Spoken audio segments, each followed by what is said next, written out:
17 Black R&B legends who had the dirtiest private lives. What if the smoothest voices in R&B were hiding lives far darker than the songs that made us love them behind sold-out concerts, unforgettable records, and glamorous public images were addictions, explosive relationships, shocking legal battles, and secrets that sometimes followed these legends for decades.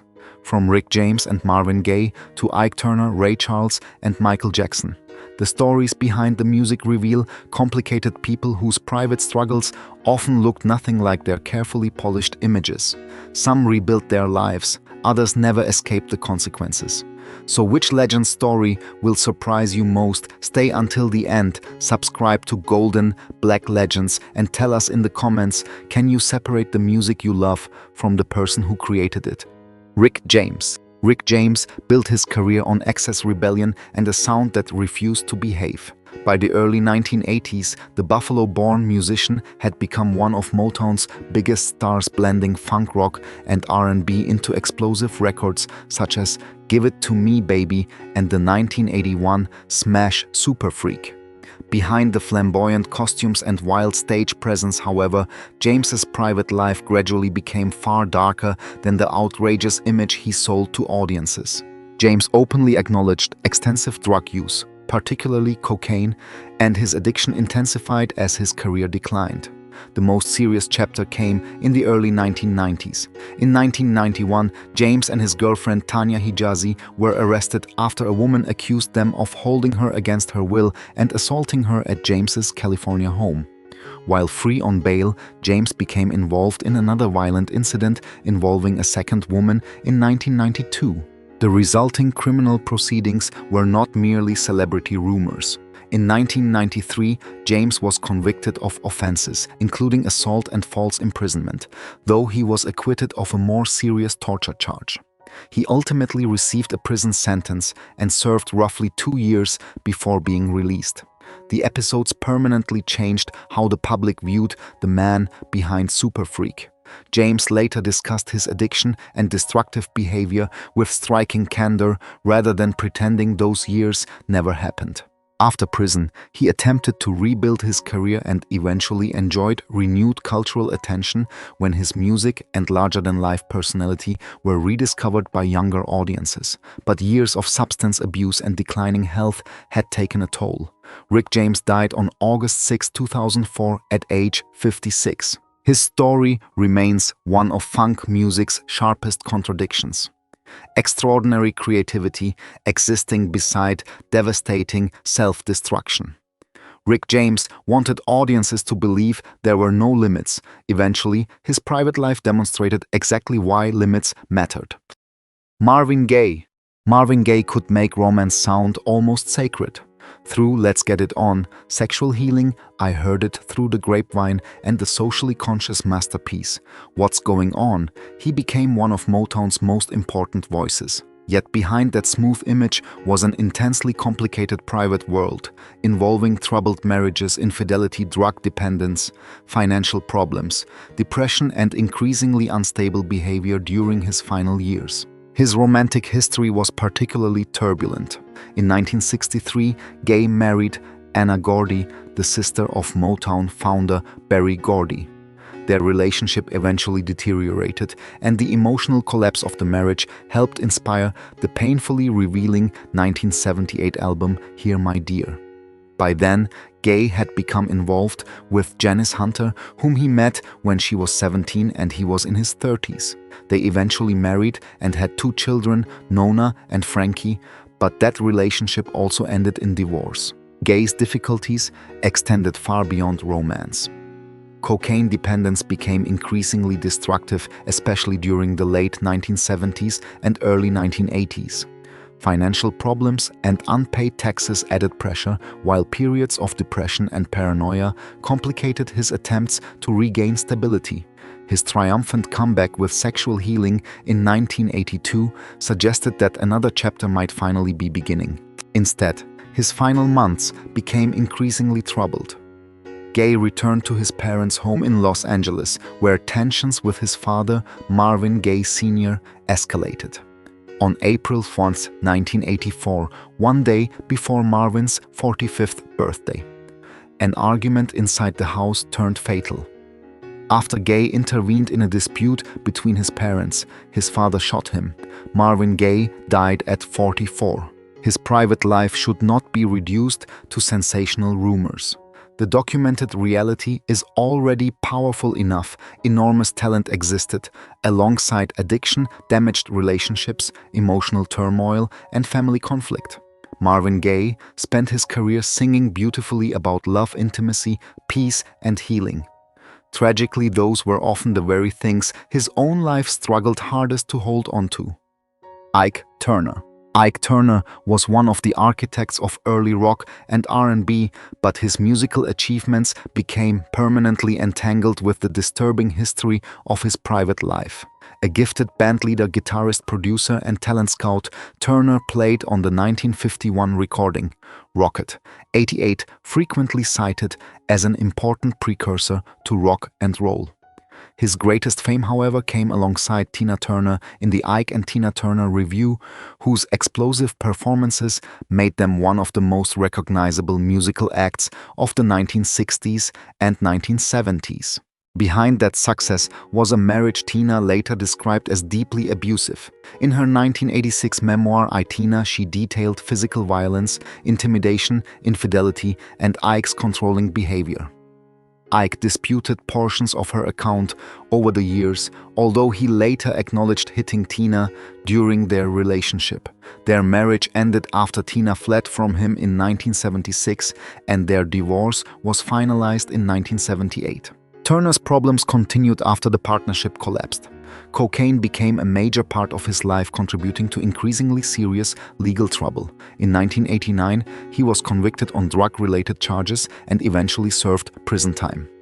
Ironically, he was incarcerated when Ike and Tina Turner were inducted into the Rock and Roll Hall of Fame in 1991. After his release, Turner eventually returned to recording and experienced a late career revival. His album, Risin' with the Blues, won a Grammy in 2007.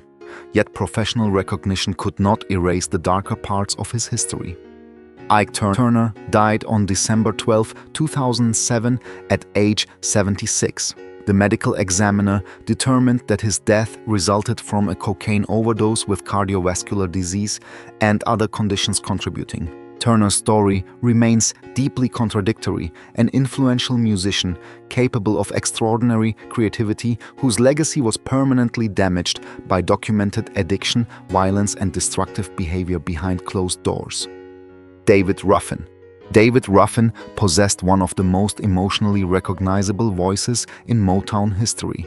As a member of The Temptations, his raspy, intensity-powered classics, including My Girl, Ain't Too Proud to Beg, and I Wish It Would Rain. Audiences heard vulnerability in his singing, but Ruffin's private life and professional relationships became increasingly chaotic as fame, ego addiction, and personal conflict collided. By the late 1960s, Ruffin's behavior was creating serious problems within the Temptations. Cocaine use became an increasingly destructive force, while disagreements over leadership and billing damaged his relationship with the group. He was dismissed from the Temptations in 1968, although he repeatedly appeared at their performances afterward and attempted to rejoin them on stage. His personal relationships were also turbulent. Ruffin had a highly publicized relationship with fellow Motown singer Tammy Terrell. Accounts from people around Terrell have described the relationship as abusive, including allegations of physical violence. Because some details have been repeated differently across biographies and interviews, it is important not to turn every dramatic anecdote into unquestioned fact. What can be said safely is that Ruffin developed a documented reputation for volatile behavior, while addiction increasingly destabilized his life.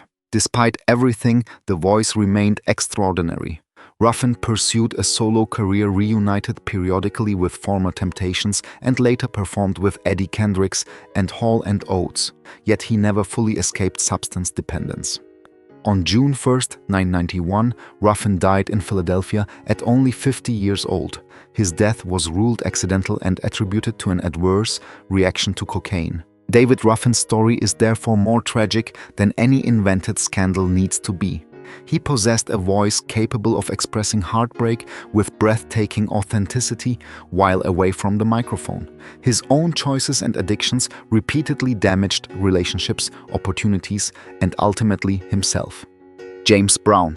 James Brown demanded discipline from everyone around him. On stage, that obsession helped create one of the most electrifying performers in music history. Papa's got a brand new bag, I got you, I feel good and say it loud, I'm black and I'm proud helped reshape soul, funk, and eventually hip-hop. Behind the precision of the godfather of soul, however, was a private life marked by turbulent relationships, arrests, substance problems, and serious allegations of violence. Brown was married multiple times and had a complicated family history. Several women accused him of domestic violence over the years. His third wife, Adrienne Rodriguez, repeatedly contacted authorities during their volatile marriage, and Brown faced arrests connected with domestic incidents. Later allegations from other women added to a public record that sat uneasily beside his celebrated cultural influence. His legal troubles extended beyond relationships. In 1988, Brown was arrested after a highly publicized interstate police pursuit. He was convicted on several charges and ultimately spent more than 2 years in prison before being released in 1991. During this troubled era, reports also documented his use of PCP, commonly known as angel dust, which was associated with periods of unpredictable behavior. Brown, nevertheless, staged another comeback. He continued performing, received major honors, and became recognized as one of the most sampled artists in recording history. His rhythms became foundational building blocks for hip-hop, while generations of singers borrowed from his stagecraft. James Brown died on December 25, 2006 at age 73 after being hospitalized with pneumonia. His legacy remains difficult to simplify. Brown was a revolutionary black artist who transformed popular music and championed messages of racial pride. He was also a deeply complicated man whose documented conduct caused pain and legal consequences. Understanding James Brown completely means holding both realities at once: the extraordinary performer under the spotlight and the troubled individual whose life away from it was far less controlled. Bobby Womack. Bobby Womack's private life contained a scandal so extraordinary that it followed him for decades. The Cleveland-born singer, guitarist, and songwriter began performing gospel with his brothers before being mentored by Sam Cooke. Cooke helped the Womack brothers transition into secular music as the Valentinos, and Bobby wrote "It's All Over Now," later turned into an international hit by the Rolling Stones. Then everything changed after Cooke was killed in December 1964. Only a few months later, Womack married Cooke's widow, Barbara Campbell. Bobby was in his early 20s while Barbara was considerably older. The marriage caused outrage among Cooke's relatives, friends, and fans, many of whom considered the relationship a betrayal of the man who had helped launch Womack's career. But the controversy became even more painful. Womack later acknowledged becoming involved with Linda Cooke, Barbara's teenage daughter, and Sam Cooke's daughter. When Barbara discovered the relationship, their marriage effectively collapsed. Womack later married Regina Banks, while Linda eventually married Bobby's brother Cecil Womack. Together, Linda and Cecil formed the musical duo Womack and Womack. Bobby's difficulties were not limited to relationships. Cocaine addiction became a major problem during portions of his career, contributing to periods of instability, even as he continued producing remarkable music. Songs such as Across 110th Street, Woman's Gotta Have It, and If You Think You're Lonely Now established him as one of soul music's great storytellers. In later years, Womack confronted numerous health problems, including diabetes, colon cancer, and signs of Alzheimer's disease. He died in 2014 at age 70.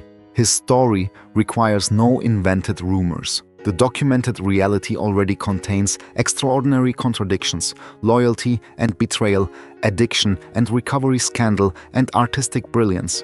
Bobby Womack could sing about complicated love with unusual conviction, perhaps because his own relationships had shown him exactly how complicated love could become. Ray Charles. Ray Charles could make joy, loneliness, gospel, blues, country, and desire live inside the same song. Blind since childhood, he refused to let disability define his future and eventually transformed American music with classics such as What Did I Say, Georgia on My Mind, and Hit the Road Jack.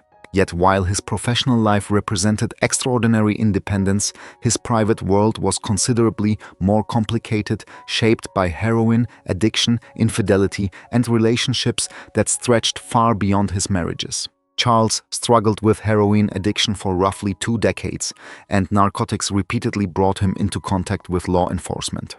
A turning point came after his 1965 arrest in Boston for drug possession. Facing serious consequences, Charles entered treatment and ultimately stopped using heroin. He later spoke candidly about addiction rather than pretending this chapter had never existed. His romantic life was equally complicated. Charles married twice, but acknowledged numerous affairs during his years on the road. He fathered 12 children with 10 women, an extraordinary family history that reflected how different his private behavior could be from a conventional domestic life. His long second marriage to Della Beatrice Howard Robinson lasted more than 2 decades before ending in divorce in 1977. None of this erased his musical achievements. Charles continued crossing racial and genre boundaries, eventually becoming one of the inaugural inductees into the Rock and Roll Hall of Fame. His interpretation of country music was particularly revolutionary for a black artist working during an era of deep segregation. Ray Charles died on June 10, 2004 at age 73 following complications from liver disease. His story does not require exaggerated rumors.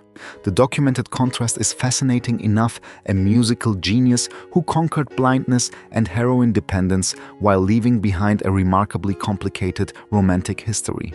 Charles created music about love with extraordinary emotional clarity, even when his own relationships were anything but simple. R. Kelly. For years, R. Kelly occupied an enormous position in contemporary R&B. His songwriting and production helped generate major hits, while songs such as Bump and Grind, I Believe I Can Fly, and Ignition Remix made him one of the genre's most commercially successful figures. But unlike celebrity stories built primarily around rumors, Kelly's downfall ultimately involved criminal convictions in federal court, fundamentally changing how his career and private conduct are discussed. Questions about Kelly's relationships with young women had circulated for decades. His relationship with singer Aaliyah became particularly controversial. A marriage certificate showed that the two were married in 1994 when Aaliyah was 15, although the document falsely listed her as 18. The marriage was later annulled. Kelly faced a child pornography prosecution in Illinois years later and was acquitted in 2008. That acquittal is important when presenting his legal history accurately. However, new investigations and allegations eventually produced separate federal prosecutions with very different outcomes. In 2021, a federal jury in New York convicted Kelly of racketeering and violations of the Mann Act following a trial involving testimony about sexual exploitation and abuse.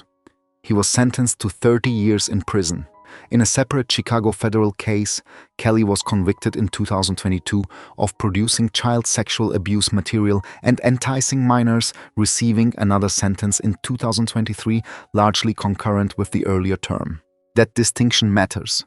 These later offenses are not allegations being presented as facts, they resulted in convictions. Kelly's story therefore represents one of R&B's most dramatic collapses. A performer who once filled arenas and received major awards ultimately became a convicted federal prisoner. His music once made him enormously influential. His criminal conduct and convictions permanently transformed the conversation surrounding that legacy. Al Green. Al Green built his reputation, singing some of soul music's most tender declarations of love. Let's Stay Together. Tired of Being Alone and I'm Still in Love with You made his voice synonymous with romance during the early 1970s. Yet behind those beautifully controlled recordings was a turbulent personal period that culminated in one of the most shocking episodes of his life. On October 18th, 1974, Green was at his Memphis home with Mary Woodson, a woman with whom he had been involved. According to widely reported accounts, an argument developed after Green rejected her proposal of marriage. While Green was preparing to bathe, Woodson poured a pot of extremely hot grits over him, causing severe burns. She then went into another room and died by suicide using Green's gun. Green survived but required treatment for serious burns. The event became a profound turning point. Already wrestling with questions of faith and the direction of his life, he increasingly moved toward religion. He became an ordained minister and eventually devoted much of his musical energy to gospel while preaching at the Full Gospel Tabernacle in Memphis. However, Green's later personal history was not completely free of controversy. In the 1970s, former partners made allegations of assault against him. Green denied certain accusations, and individual claims must therefore be described carefully, rather than treating every allegation as an established criminal fact. His artistic legacy nevertheless remained enormous. Green entered both the Rock and Roll Hall of Fame and the Gospel Music Hall of Fame, demonstrating the unusual breadth of his career. His story is filled with contrasts, sensual music and religious conviction, extraordinary success, and deeply troubling private episodes. The 1974 tragedy did not end Al Green's life. Instead, it became a dividing line between two remarkably different chapters: the soul superstar audiences thought they understood, and the preacher who spent decades searching for something beyond fame. Jackie Wilson. Jackie Wilson earned the nickname Mr. Excitement for good reason. His athletic stage movements, astonishing vocal range, and recordings such as Lonely Teardrops, Higher and Higher, and To Be Loved influenced generations of performers. Yet, the polished entertainer audiences saw under the lights concealed a turbulent personal life involving complicated relationships, multiple children, financial problems, and violence. Wilson married Frida Hood in 1951. But his success brought constant touring and numerous relationships outside the marriage. Accounts of his family history vary in some details, making exact claims about every relationship or child risky. What is clear is that his romantic life was far more complicated than the carefully managed image presented to fans. One particularly dramatic incident occurred in 1961. Wilson was shot by Juanita Jones, a woman with whom he had been involved during a confrontation in New York. He was seriously wounded but survived. Early publicity surrounding the episode attempted to soften aspects of the scandal, illustrating how aggressively celebrity images could be protected during that era. His personal life later brought additional heartbreak. Wilson's son, Jackie Wilson Jr., was killed in 1970. Family tragedies and professional pressures accumulated even while Wilson remained a formidable performer. Then in September 1975, everything changed. While performing Lonely Teardrops during a Dick Clark-produced show in New Jersey, Wilson suffered a heart attack on stage. The resulting lack of oxygen caused severe brain damage. He never regained meaningful independence and remained institutionalized for years. Jackie Wilson died on January 21, 1984, at age 49. His story feels especially tragic because the man, famous for constant movement, spent his final years profoundly incapacitated. Behind Mr. Excitement was a complicated human being whose romantic turmoil, violence, family loss, and catastrophic illness created a private history far darker than the dazzling performances audiences remembered. Chris Brown. Chris Brown entered popular music with enormous promise. Still a teenager when Run It reached #1 on the Billboard Hot 100, he quickly developed into a singer-dancer and performer frequently praised for his stage abilities. But his career became permanently associated with controversy after a violent incident involving Rihanna in February 2009. Hours before the Grammy Awards, Brown assaulted Rihanna during an argument inside a vehicle in Los Angeles. Photographs documenting her injuries generated worldwide outrage. Brown later pleaded guilty to felony assault and received probation, community, labor counseling requirements, and a restraining order. This was not merely an internet allegation. The case produced a criminal guilty plea. Brown subsequently continued releasing commercially successful music, but further legal and behavioral controversies repeatedly complicated his public image. In 2013, he was involved in an altercation in Washington, D.C., which contributed to probation consequences. He later spent time in rehabilitation and jail during a turbulent period in which courts closely monitored his compliance. Other accusations have surfaced over the years, including allegations involving violence or sexual misconduct. Those claims have produced different legal outcomes, and some were denied, dismissed, or did not result in convictions. For accuracy, they should never be grouped together as though every accusation had been proven. That distinction is essential when telling Brown's story. The 2009 Rihanna assault and guilty plea are established facts. Unrelated allegations require their own context. Despite controversy, Brown maintained a substantial audience and continued achieving major commercial milestones. That sustained success has also fueled debate about accountability, rehabilitation, and whether audiences can separate artistic talent from personal conduct. Chris Brown's story is therefore not a simple rise and fall narrative. His career survived an event that might have permanently ended another performer's public life. The more difficult question remains unresolved. When an artist's documented behavior causes serious harm, how much should personal conduct influence the way future generations remember the music? Billy Preston. Billy Preston was the rare musician who could walk into a room with the Beatles or the Rolling Stones and immediately sound essential. A keyboard prodigy from childhood, he later scored solo hits, including Will It Go Round in Circles and Nothing from Nothing. His contribution to Get Back was so significant that the single was famously credited to the Beatles with Billy Preston. Yet behind that joyful musical presence, Preston's private life became increasingly complicated by addiction, legal problems, and personal struggles he kept largely away from audiences. During the 1990s, Preston experienced serious problems involving cocaine and alcohol. His substance abuse contributed to repeated legal trouble. In 1991, he was arrested after an assault involving a young man, and later that decade, he faced additional charges connected to drug possession and insurance fraud. He eventually served time in prison. These documented cases provide more than enough material without repeating unsupported rumors that sometimes surround his life. Preston was also gay, something he did not publicly embrace during most of his lifetime. Friends and later biographical accounts have discussed how difficult it was for him to reconcile his sexuality with his deeply religious upbringing. That conflict should be understood as part of the social pressures he faced, not treated as a scandal itself. His later years brought severe health problems. Preston suffered from kidney disease, underwent a kidney transplant, and eventually required dialysis. In November 2005, he fell into a coma after developing serious medical complications. Billy Preston died on June 6, 2006 at age 59. His life contained striking contradictions: gospel, faith, and private conflict, infectious music and painful addiction, international recognition, and periods behind bars.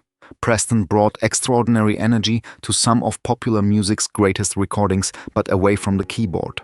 His journey was far more troubled than his famous smile suggested. Wilson Pickett. Wilson Pickett sounded dangerous even when he was singing about love. With recordings such as In the Midnight Hour, Mustang Sally, and Land of 1000 Dances, the Alabama-born singer became one of soul music's most explosive voices. His performances carried raw physical energy, but his life away from the stage could be equally volatile, particularly as alcohol and personal problems increasingly affected his behavior. Pickett's difficulties became especially visible during the 1990s. In 1991, he was arrested after allegedly driving a vehicle onto the lawn of a local official in New Jersey while shouting threats. More serious trouble followed in 1992 when Pickett struck an elderly pedestrian while driving in Englewood, New Jersey. The man was seriously injured and later died. Pickett subsequently pleaded guilty to drunken driving and received a jail sentence. The episode became one of the darkest chapters of his later life because it involved consequences far beyond damage to his own career or reputation. His problems with alcohol were no longer merely private, they had contributed to a case with devastating human consequences. Yet Pickett's musical importance never disappeared.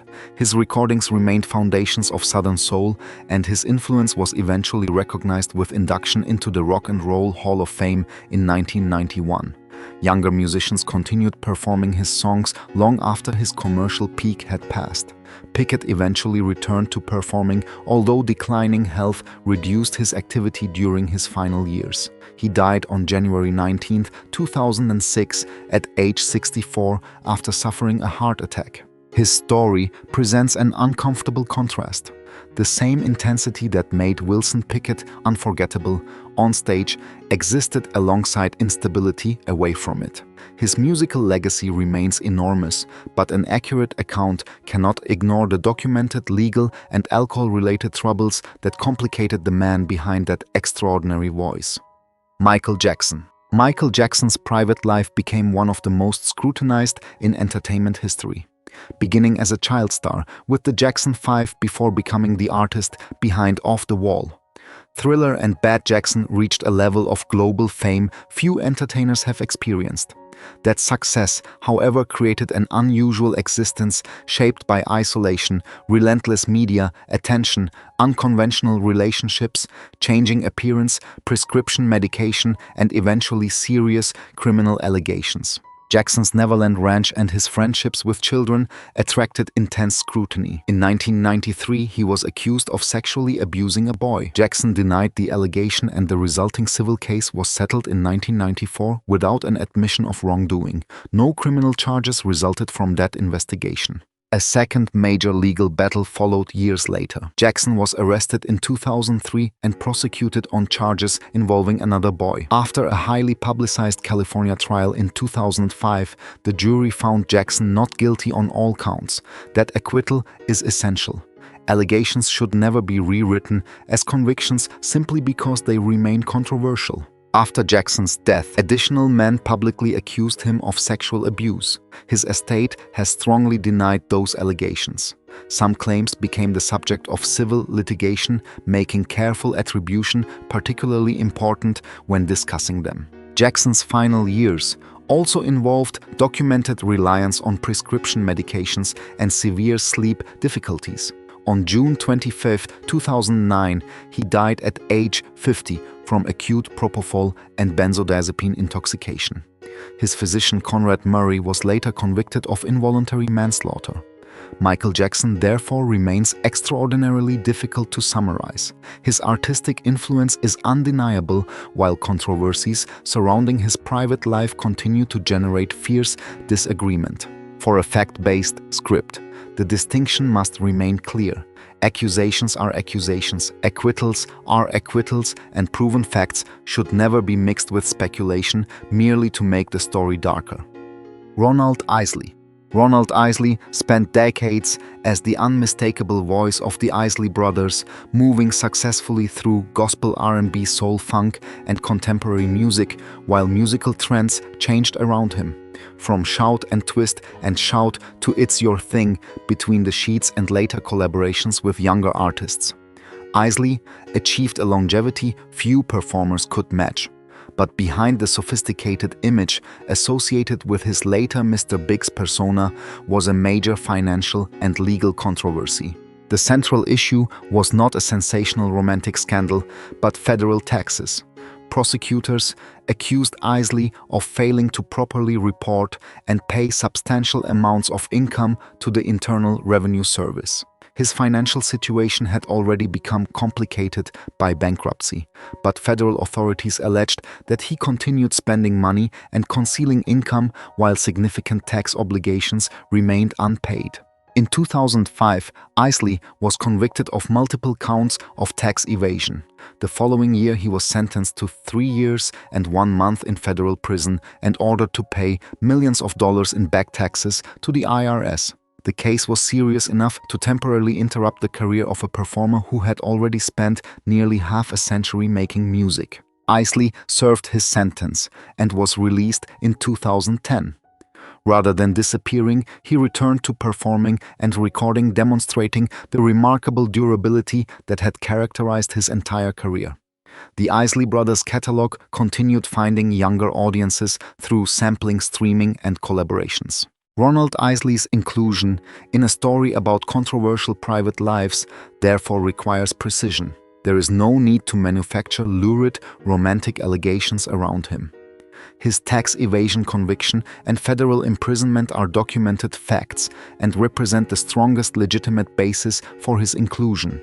His story is less about secret decadence than an extraordinary contradiction, a rock and roll Hall of Famer who spent decades building a musical dynasty only to see financial decisions eventually place him inside a federal prison. Chuck Berry. Chuck Berry helped create the vocabulary of rock and roll.